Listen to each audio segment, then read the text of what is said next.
ሰላም ሰላም፣ እንዴት ናችሁ? እኔ ደህና ነኝ፣ እግዚአብሔር ይመስገን አለው። ሁሉ ሰላም፣ እናንተ ጋር እንዴት ነው? ውሏችሁ ሁሉ ሰላም ነው? እኔ ያለሁላችሁ ደህና ነኝ። ዛሬ የማቀርብላችሁ ትንሽዬ የገጠር ልጅ ታሪክ ነው። የገጠር ልጅ ታሪክ ነው እና አዳምጣችሁ ከተመቻችሁ ላይ ከኮመንት ሀሳብ አስተያየት ስጡ፣ ሰብስክራይብ አድርጉ። ስለምታበረታቱኝም አመሰግናለሁ። እና ወደ ወደ ንባቡ ነው የሚባለው ላንብብላችሁ። ርዕሱ ምን ይላል? ብቸኛዋ የገጠር ልጅ ይላል። በሰሜኑ የሀገሪቱ ክፍል ደመናው ተራራውን በሚሰማበት አንዲት ራቅ ያለች መንደር ውስጥ ጽዮን ትኖራለች። ጽዮን ለቤተሰቧ ብቸኛ ልጅ ናት። አባቷ እርሷ ገና ሕፃን ሳለች በድንገተኛ ሕመም በመሞታቸው ከእናቷ ከወይዘሮ ማሪቱ ጋር ብቻ ነው የምትኖረው። በዚህ አካባቢ ሴት ልጅ ተምራ የት ትደርሳለች የሚለው የተሳሳተ አመለካከት በከፍተኛ ሁኔታ እየሰረጸ ነበር። ጽዮን ግን ገና በጠዋት ተነስታ እናቷን እንጨት ለቅማ ውሃ ቀርታና ቅቤ አውጥታ ከጨረሰች በኋላ የተቀደደውን ጋቢዋን ለብሳ ወደ ትምህርት ቤት ትሮጣለች። በመንደሩ ካሉት ሴቶች መካከል ትምህርት ቤት የምትሄደው እሷ ብቻ ነበረች። ለዚህም ነው ብቸኛዋ የገጠር ልጅ የሚል ቅጽል ስም ይወጣላት። ጽዮን ትምህርት ቤት ስትሄድም ሆነ ስትመለስ በመንገዱ ላይ የሚቀልዱባትና ምን ነው የወንድ ስራ አማረሽ የሚሏት ወጣቶች አልጠፉም። አልፎ ተርፎም ዘመዶቻቸው ሳይቀሩ እናቷን ይህችን ልጅ ለምን ትዳር አታስይዣትም? ቆይታ ካረጀች ማን ያገባታል? እያሉ ይወተውቷት ነበር። ወይዘሮ ማሪቱ ግን በልጃቸው ዓይን ውስጥ የሚበራውን ብልህነትና ፍላጎት ያውቁ ነበር። ማታ ማታ በኩራዝ ብርሃን ጽዮን ደብተሯ ላይ ስታነብ እናቷ እየተመለከቱ ልጄ ሆይ እኔ ያልኖርኩትን ሕይወት አንቺ እንድትኖሪው እፈልጋለሁ። የመንደሩ ሰው ወሬ ዛሬ ቢከብድሽም ነገ ውጤትሽ ዝም ያሰኛቸዋል ይሏታል። ጽዮን 8ኛ ክፍል ስታጠናቅቅ በአቅራቢያዋ የሁለተኛ ደረጃ ትምህርት ቤት አልነበረም። ለመማር ወደ አቅራቢያዋ ከተማ መሄድ እና እዚያው መኖር ነበረባት። ይህ ደግሞ ለደሃዋ እናቷ የማይታሰብ ወጪ ነበር። ጽዮን ተስፋ አልቆረጠችም።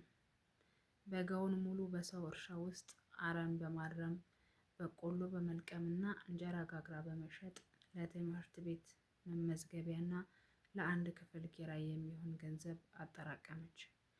የምትበላውን ሽሮና ዱቄት በጀርባዋ ተሸክማ እናቷን ተሰናብታ ወደማታውቀው ከተማ ብቻዋን ጉዞ ጀመረች። ከተማ ውስጥ ጽዮን የገጠማት ሕይወት እጅግ ፈታኝ ነበር። የምትኖርባት ክፍል ጠባብና ጨለማ ነበረች።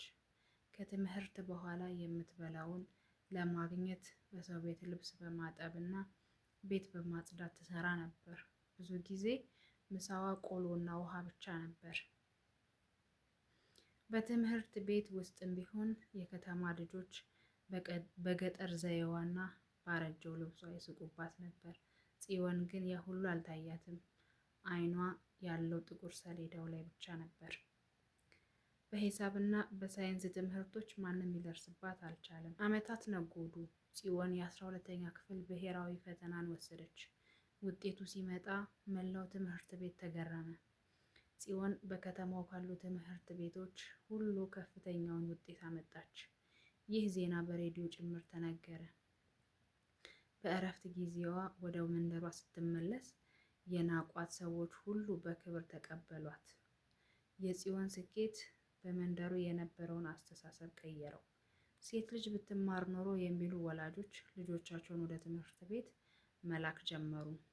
ጽዮን በዩኒቨርሲቲ የሕክምና ትምህርቷን አጠናቃ ዶክተር ሆነች።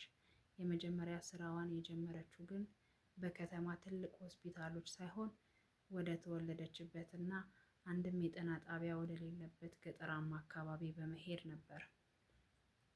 እናቷ ወይዘሮ ማሪቱ ልጃቸውን ነጭ ጋውን ለብሳ ስትመጣ ሲያዩ በደስታ አለቀሱ።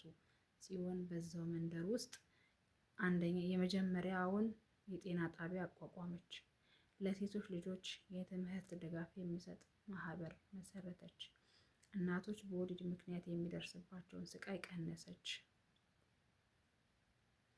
አሁን ጽዮን ብቸኛዋ የገጠር ልጅ አይደለችም።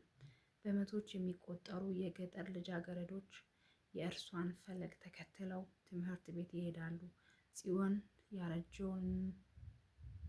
ያረጀውን ድካም የማይታይበትን የመንደሩን መንገድ ስትረግጥ በውስጧ ትልቅ ኩራት ይሰማታል። ያኔ ብቻዋን በተራራው ላይ ስትሮጥ የነበረችው ልጅ ዛሬ የመላው ማህበረሰብ መመኪያ ሆናለች። ታሪኳም ጽናትና ትጋት ካለ ብቸኝነት ወደ ታላቅነት የሚመራ ድልድይ ነው የሚል ትልቅ ትምህርት ለትውልድ ትቶ ያልፋል። እዚህ ጋር ጥያቄ ያለው ጥያቄ መልሱ። እሺ፣ ድሮ እንደዛ ይባል ነበር። በእኛ ጊዜ እንኳን አልነበረም። ድሮ ግን ከኛ ቀደም ብሎ ብዙ ጊዜ ሴት ልጅ ተምራ የት ልደርስ ነው ማግባት አለባት ምናምን የሚባል ነገር ነበረ ድሮ እና አሁን ግን ያው ተቀይሯል ሁሉ ነገር፣ እግዚአብሔር ይመስገን። ዘመናዊነት በየገጠሩ ቢሆን በየአካባቢው እየረቀቀ ምናምን መጥቷል። እና ጥያቄ አለኝ ለእናንተ። ከዚህ ጽሁፍ ምን ተማራችሁ? ማለት እናት ጠንካራ ሆና ካስተማረች፣ ጠንካራ ሆና የጎረቤቱን ንግግር ትታ ወደኋላ አድርጋ ጎረቤት የት ትደርሳለች ልጅሽ አሁን ሴት ልጅ ተምራ ምናምን የሚለውን ንግግር ተቋቁማ አስተምራ ምናምን እዚህ ያደርሳታለች እና በጣም ደስ ይላል። እና ደግሞ ለሀገሯም ጤና ጣቢያ፣ ለሴቶች ልጆች ትምህርት ቤት በቃ የሚያስፈልገውን ነገር ስላደረገች ደስ ይላል። እናንተ ግን ድሮ ልጅ እያላችሁ ማለት ነው ወደ ትምህርት ቤት ስትሄዱ ምናምን ጓደኞቻችሁን ስትጠራሩ ጠዋት ጠዋት እንዴት ነው ትዝ አይላችሁ? እኔ ምክንያቱም ቢያንስ የ30 ደቂቃ ወይ የ1 ሰዓት መንገድ ይሆናል የኛ የምንሄድበት ትምህርት ቤት እና እኔ ነበርኩ የሰፈሩ ልጆች እየዞርኩ የምቀሰቅሰው።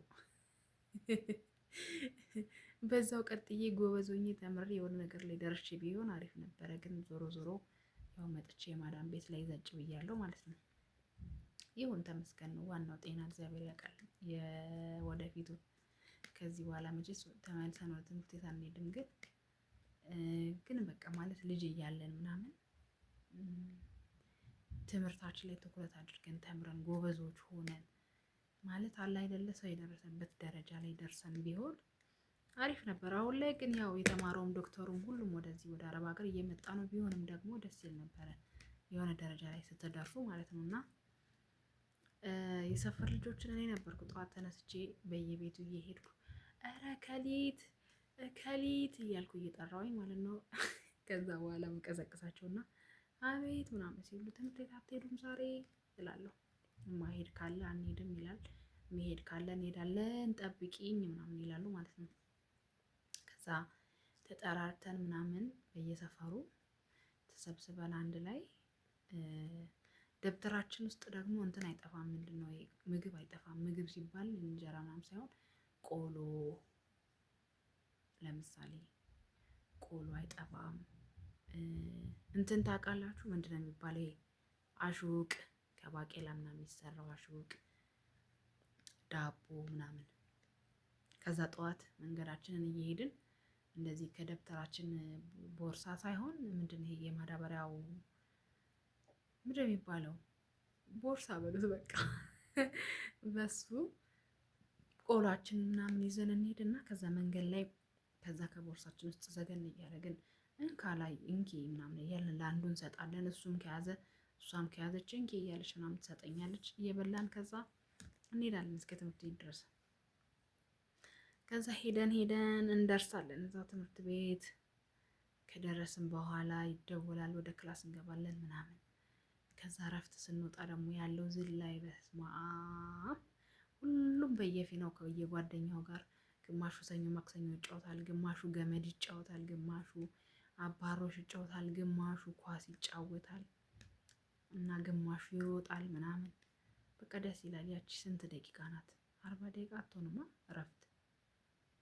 30 ደቂቃ ናት? 15 ደቂቃ ናት መሰለኝ።